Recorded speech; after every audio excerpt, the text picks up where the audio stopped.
Яңалыклар вакыты үз эшен башлап җибәрде. Студияда Алсу Нуриева, исәнмесез? Азнакайда авыл хуҗалыгы ярминкәләре башланып китте. Әгер авылында балалар өчен уен мәйданчыгы ачылды.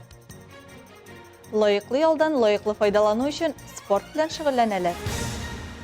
Урсала микрорайонында балалар бакчасына ихтыяҗ зур. Микрорайон үсә, монда балалар саны арта. Бу 3нче бала туга җир кишәрлекләрен шушыннан бирү белән дә аңлатыла. Яңа төзелүче балалар бакчасының әзерлеген Алсу Әмирова күреп кайтты. Русалочка балалар бакчасы Урсала микрорайонының Шамил Бекчурин урамы 33 адресы буенча урнашкан. Ул үзенең ишекләрен октябрь аенда ачып җибәрәчәк. Төзелеш эшләре белән танышырга Әлмәт муниципаль районы башлыгы Тимур Нагуманов һәм Татнефть компаниясының генераль директор урынбасары Азат Яхфаров та килгән иде.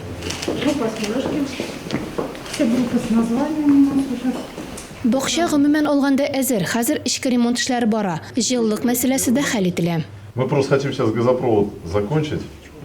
Ну, с газопроводом, да, там ГНБ же у нас осталось. Нет, эту часть, линейную часть они уже здесь вывели. Эту часть, этот косогор они прошли. Шулай ук бакчаның әйләнә тирәсен яшелләндерергә кирәк. Балалар мәйданчыклары бер-берсе белән куаклар белән чикләнәчәк. Сукмакларда балаларга йөрергә уңайлы һәм чиста булсын өчен резин түшәк җәелә.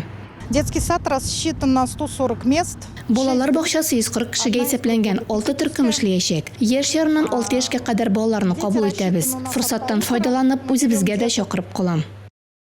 Әлмәт районы мәгариф идарәсе начальнигы Ирина Павловская әйтүенчә, биредә ясли төркемдә булачак. Яңа балалар бакчасына күчәргә теләүчеләр мәгариф идарәсенең 101нче кабинетында яки дәүләт хезмәтләре сайтында гариза язарга мөмкин. Урыннар әлегә бар. В детском саду будет работать. Балалар бакчасында логопед төркеме эшләячәк. Без бик әйбәт логопед-дефектологны эшкә алабыз. Матур дөрес итеп сөйләшә торган мәктәпкә әзер балалар тәрбияләячәкбез. Алсу Әмирова, Айдар Кабиров, Яңалыклар вакыты, Луч Әлмәт телекомпаниясе.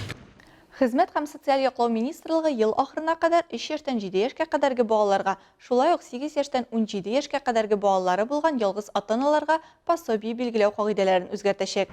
Бу хакта РИА Новости агентлыгы хәбәр итә.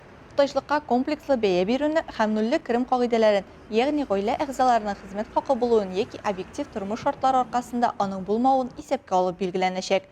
3 яшьтән 7 яшькә кадәрге балалар айлык түләүләрне 2020 елда Россия президенты Владимир Путин гамәлгә кертте.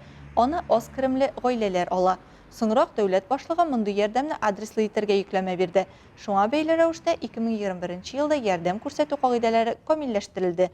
Хәзер гаиләдәге вәзгыятькә карап, аның күләме төбәктә балага исәпләнгән яшәү минимумының 50%-на гына түгел, 75, хәтта 100%-на да җитәргә мөмкин. 15 сентябрьдә Татарстан мәктәпләрендә финанс грамотлылыгын өйрәнү буенча онлайн дәресләр сессиясе башлана. Проектта 6 сыйныфтан алып 11 сыйныф укучылары, шулай ук һөнәри белем бирү учреждениеләре студентлары катнаша ала. Дәресләрне финанс өлкәсендә Россиянең әйдәүче экспертлары уздырачак. Укучылар саклык, кредит һәм иминиятләштерү, инвестицияләр өчен финанс инструментлары, салымнар һәм пенсия тупланмалары, шулай ук банк картасына ничек куркынычсыз файдалану һәм кырык калдарларга каршы туры турында беләчәкләр. Дәресләр 3 дәрәҗә авырлыкта, Россия мәктәпләрендәге сәгать поясын исәпкә алып, төрле вакытка планлаштырылган.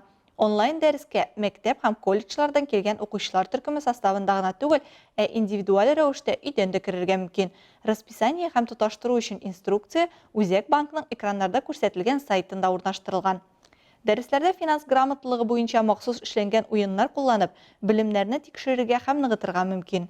Моннан тыш 22 сентябрьдән өлкән буын өчен финанс грамотлылыгы буенча онлайн дәресләр, 27 сентябрьдән өлкәннәр һәм студентлар өчен инвестицион грамотлылык буенча вебинарлар башлана.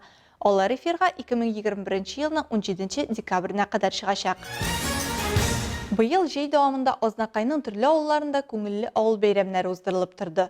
Федераль һәм республика программаларын тормышка ашыру кысаларында алып барыла торган мондый чараларның берсе Әгер авылында булып, биредә балалар өчен уен мәйданчыгы ачылды.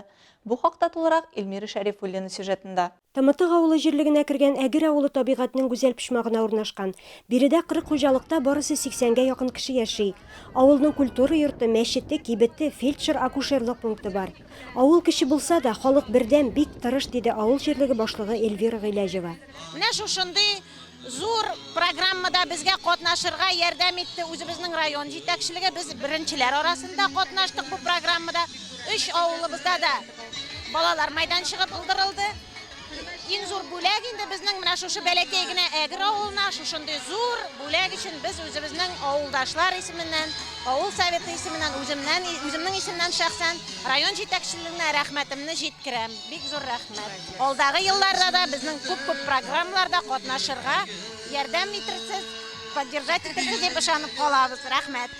Район башлыгы урынбасары Роза Галиева бәйрәмгә җыйналган халыкны сәламләп, шундый матур мәйданчык ачылу белән халыкны котлап узды. Авыл халкына исәнлек, саулык теләде. Алдагы сайлауларда актив катнашырга чакырды. Бәләкәй авыл булса да, монда халык яши, шуңа күрә безнең азнакай халкыбыз матур, рәхәтләнеп яшәргә тиеш. Шулай бит. Авылның тату халкы уеннарда катнашып, бер-берсе белән аралашып, үзешчәннәр концертына хозурланып, рәхәт итеп ял иттеләр.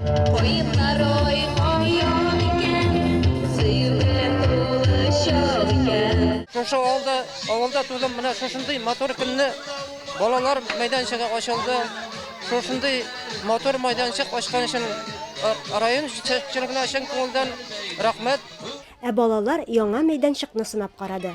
Илмира Шәрифуллина, Рөстәм Әкбәров, Яңалыклар вакыты, Луч Әлмәт телекомпаниясе. Шулай ук Азнакайда авыл хуҗалыгы ярминкәләре башланып китте. Бу чара шәһәрнең Шифа сәүдә үзәге каршындагы мәйданда, Актүбә бистәсендә базар каршында иртәнге сәгать 9-дан һәр шимбәдә уздырылачак. Коллегаларыбыз дәвам итә. Чарада район башлыгы Марсель Шайдуллин, авыл хуҗалыгы җитәкчеләре, Азнакай халкы катнашты. Биредә шәхси эшмәкәрләр һәм хуҗалыклар үзендә җитештергән продукцияны тәкъдим итте. Халык ярминкәләргә йөрергә ярата, чөнки биредә экологик яктан чиста, түбән бәягә үзеңә кирәкле продукцияны сайлап алу мөмкинлеге бар. Бүгенге ярминкәдә дә ит, сөт, ярма, он, яшелчә, бөртекле культуралар, бал һәм башка авыл хуҗалыгы продукцияләре сатылды. Район башлыгы Марсель Шайдуллин барлык халыкны шушы матур бәйрәм белән котлады. Авыл хезмәтчәннәренең тырышлыгын билгеләп узды. Бүгенге көндән Азнакайда, Актүбәдә һәр шимбә көнне без инде ярмаркалар оештыра башлыйбыз. Шуңа күрә килегез. Нинди продукция халыкка кирәк, монда яның бәясе дә юнрак бит инде. Шуңа күрә без инде шуны оештырырга тиеш бергәләп. Ярминкәдә катнашучылар тәмле ботка, коймак, кайнар чәй белән сыйландылар. Мәдәният йорты артистлары башкаруындагы дәртле җырлар бүгенге көнгә тагын да ямь өстәде. Илмира Шәрифуллина, Рөстәм Әкбәров, Яңалыклар вакыты, Луч Әлмәт телекомпаниясе. Татар информ агентлыгы хәбәр итүенчә, пенсионерлар хәтта шәһәргә күчкәннән соң да авыл стажы өчен 25% күләмендәге өстәмә акча алуны дәвам итәчәк. Россия пенсия фондында искәртүләренчә, иминiyet пенсиясенә өстәмә картлык яки инвалидлык буенча иминiyet пенсиясе алучыларга авылда эш стажы 30 елдан да ким булмаган авыл җирендә яшәүче һәм эшләмәүче кешеләргә түләнә. Моннан тыш бу категориягә Россия территориясендәге авыл хуҗалыгы оешмаларында хөкүмәт карары нигезендә күздә тотылган һөнәр һәм вазифаларга караган эш кенә керә. Лаеклы ялдан лаеклы файдалану өчен акча арту гына түгел, спорт та менә дигән мөмкинлек. Пенсиягә чыгып эштән туктаган апа-абыйлар, аларга әби-бабай дип әйтергә теләйләнми, спорт белән шөгыльләнү өчен яшь киртә була алмый дигән фикердә. Мира спорт комплексында Әлмәт ветераннары пенсионерлары арасында 11-нче спартакиада кысаларында Барый Юсуповның 100 яшь уңайыннан дәрс буенча беренчелек узды. Спорт чарасының тантаналы өлешен ветераннар советы рәисе Василий Самойлов башлады. Ул лаеклы ялда актив тормыш рәвешен алып баручы 120дән артык кешегә активлык өчен рәхмәт әйтте. Аның сүзләренчә, лаеклы ялга чыгу спорт белән шөгыльләнү турында онытырга сәбәп түгел. Катнашучыларны мөхтәрәм кунаклар республиканың көньяк көнчыгышының ветераннар советы рәисләре сәламләде. Бөтен районда 12 меңгә якын пенсионер безнең, җәлилләр дә, авыллар да бик актив катнаша. Әлмәтләргә җитеп булмай. Алар молодцы. Без Әлмәт пенсионерларының шулай активлана сакланабыз. Кайчан гына кисәк дигән бик шулай массовы алар занимация итәләр, шөгыльләнәләр. Аларга уңышлар телибез. Нурлат районы иҗтимагый үзәгенең ветераннар советы рәисе Разия Садырдинова сүзләренчә, килгән саен Әлмәт шәһәренең пенсионерларының бик актив яшәү тормышы сокландыра. Чыннан да бу эш күптән алып барыла. Барлык спорт мәйданчыкларда пенсионерлар өчен ачык дип билгеләп үтте һәм Нефть районы буларак үзләренең лаеклы ялдагы актив халкы өчен тудырылган шартларны сөйләде. Нурлат шәһәрендә дә спорт залларыбыз барысы да пенсионерлар өчен бирелгән һәм түләүсез. Без инде Әлмәт шәһәрендә күреп кайтканнарны барысында үзебездә үткәргә һәм эшне алып барырга тырышабыз. Түзлükкә ярышлар белән бөрек вакытта катнашучылар арасында чираттагы ГТО нормаларын тапшыру этабы узды. ГТО нормативларын җитди жюри физик культура күллияте студентлары кабул итте.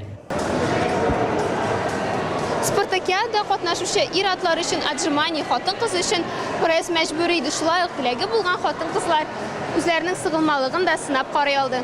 Дөрестән дә катнашучылар шук, алар спорт залының бер ноктасыннан икенчесенә тиз күчә һәм куелган бурычларны шәп үти. Бу мәҗлестә бөтенесе кайф белән килә, дәртле, исәнлек, саулык өчен киләләр монда бөтенесе дә. Бүген гарсбенд ГТО булачак обязательно, и анда инде возрастный категориялар белән бөтенесе үтәчәк. Лина Хасаншина, Айдар Кабиров, яңалыклар вакыты, Луч Әлмәт телекомпаниясе. Инстаграмда турыдан-туры эфир барышында район башлыгы Әлмәттәге торак йортларының берсендә идарәче компания эшчеләре фасадка төшерелгән мәче рәсемен буяп куюларын һәм тиз арада хайван сурәтен торгыза алачак рәссамны эзләүләре турында хәбәр иткән иде. Казаннан рәссам бу эшкә алырга риза булуын белгерде.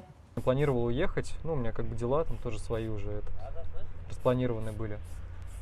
Я понял, что это как бы очень важный момент и решил вот немножечко дела подвинуть, остаться. Вот сейчас рисую. Рәсем кичкә инде әзер була. Әлмәтлеләр мәчегә Феликс дип исем кушалар. Бу сезгә җиткерәсе соңгы мәгълүматыбыз иде. Мин Алсу Нуриева һәм монтажер Алия Бәйрәмалова сезнең белән саубуллашабыз. Киләсе очрашуларга кадәр